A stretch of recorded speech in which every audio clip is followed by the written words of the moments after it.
So students, today we are doing a very important topic of Indian economy, which is economic reforms since 1991, liberalization, privatization and globalization.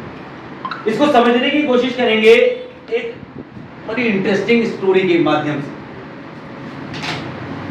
1991 में ऐसा क्या हुआ कि जो नए economic reforms हैं ये आए। अब नए इकोनॉमिक रिफॉर्म्स जो हैं they refer to the new economic policy which is related to liberalization, privatization and globalization। तो 1991 तक हमारी हालत बहुत खराब हो गई। कैसे हुई? 1947 में हमें इंडिपेंडेंस मिली और तब तक जो हमारी इकोनॉमी है वो धारी में चलते रही।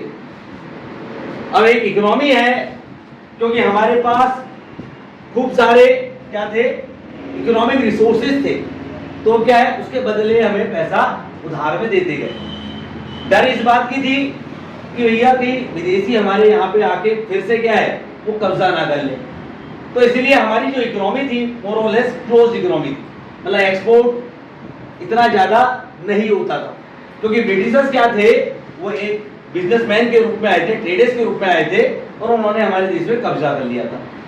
तो जब भी पैसे की जरूरत होती हम इंटरनेशनल मॉनेटरी फंड या वर्ल्ड बैंक के पास जाते, कहते हमें पैसा दे दो। अब वो पैसा आता जो भी हमने अपनी प्लानिंग वगैरह बनाई है उसमें लगा दिया जाता। अब पैसा तो आ जा रहा है उधार का, लेकिन दिक्कत कब आई?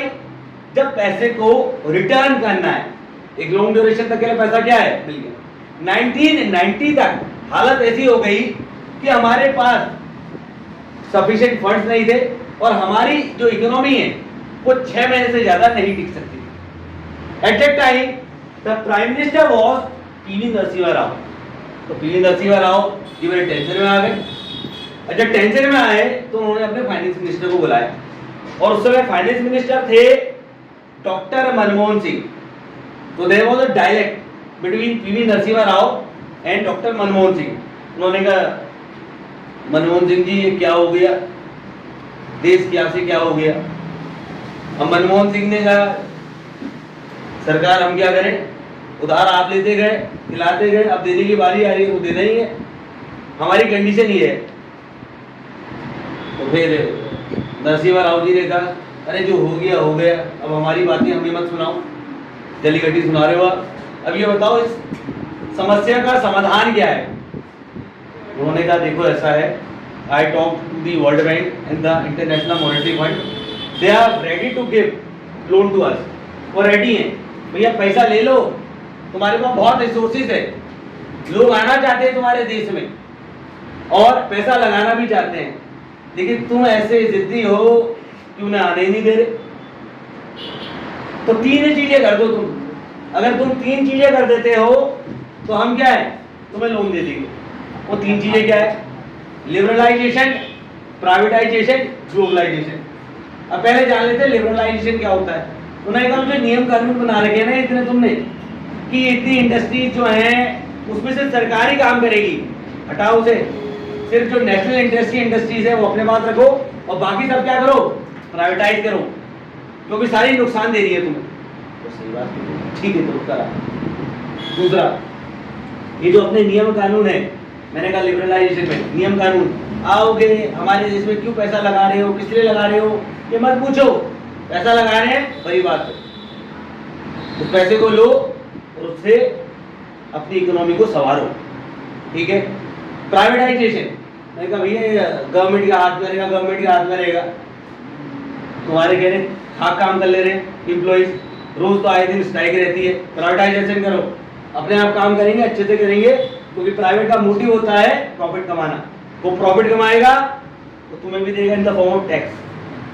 तीसरी चीज ग्लोबलाइजेशन, जो रिसोर्सेज तुम्हारे पास हैं, अब व्हीट इतना ज्यादा है, अब आटा कितना खाओगे, तेल भी तो चाहिए, तो अपना ये व्हीट को बेचो, चावल को बेचो और उसके बदले क्या ले सकते हो, जो पैसा मिलेगा उससे तेल खरीदो या बाकी जरूरत का सामान खरीदो, तो अपने एक्सपोर्ट्स को क्या करो वो बढ़ाओ, ठीक है। ग्लोबलाइजेशन, जो चीज चाहिए क्या करो इंटरेक्शन करो, ग्लोबल इंटरेक्शन। माननी तो करेगी, नहीं करना तो पैसा नहीं दे रहे, कह रहे तो तब जाके जो न्यू इकोनॉमिक पॉलिसी है वो एग्जिस्टेंस में आई। उसका रिजल्ट क्या हुआ कि हमारी सिर्फ गवर्नमेंट ने जो 3 मेजर नेशनल इंटरेस्ट की इंडस्ट्रीज थी उन्हें क्या करा, केवल गवर्नमेंट के अंडर टेक करा और बाकी सबको क्या कर दिया, प्राइवेटाइज बना दिया कि जो चाहे पैसा लगा सकता है, ठीक है, आए। उसके अलावा एक्सपोर्ट इंपोर्ट को बढ़ावा दिया, आसान बना दिया और as a result of which क्या हुआ, तो पैसा हमारे देश में आ नहीं रहा था वो पैसा आने लग गया।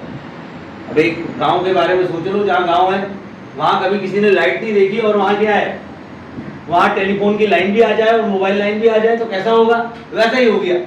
इंडिया में भी जैसे ही पैसे का इंफ्यूजन हुआ तो ग्रोथ जो बिल्कुल रुक गई थी वो क्या हो गई, फास्टर रेट में होने लग गई।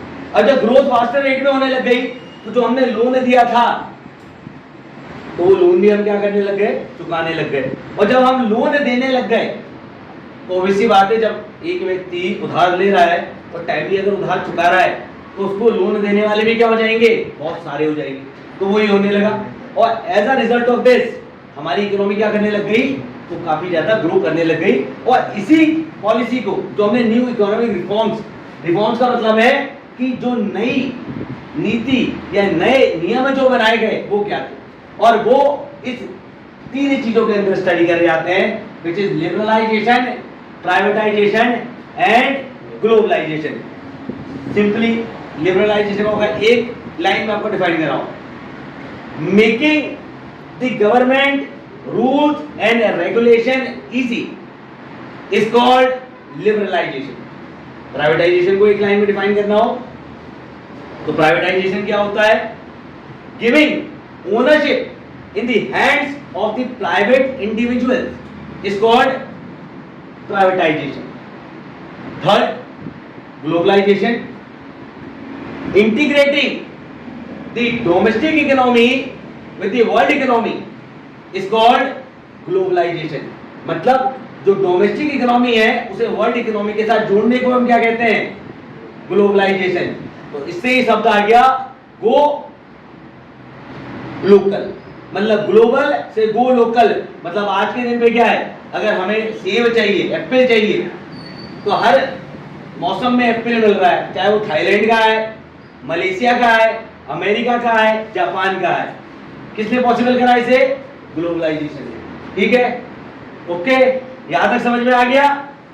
तो that is all from my side, और इसका जो एक्सटेंडेड वर्जन है हम नेक्स्ट सेशन में बताएंगे। Thank you so much.